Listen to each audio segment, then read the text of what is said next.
Welcome back. This is the last part of the Bluey theme party, and I wanted to share how everything came together.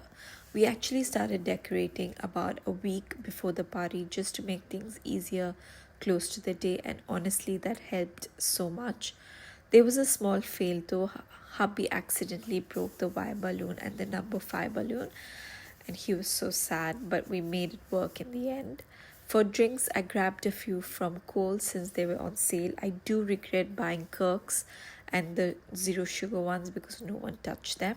I also bought extra decorations that I didn't even end up using because things got so chaotic. I got fruits and veggies from the market for a really good price, meat from the butcher, and did some grocery shopping across Aldi and Costco, including snacks for the gift bags. The cake was definitely one of my highlights. It was so delicious, and the Bluey figures on top were actually toys, which was great because she could keep them and play with them after. Overall, the party cost me around 1115 for 20 adults and 23 kids.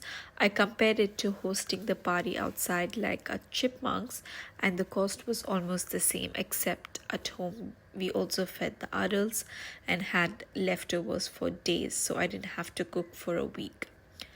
The kids had an absolute blast and everyone loved the party. Food wise, there was a lot. I made butter chicken with naan, chicken biryani, beef burgers, chicken sandwiches, sausage spaghetti, cupcakes, skewers, and plus lots of cheese and chips.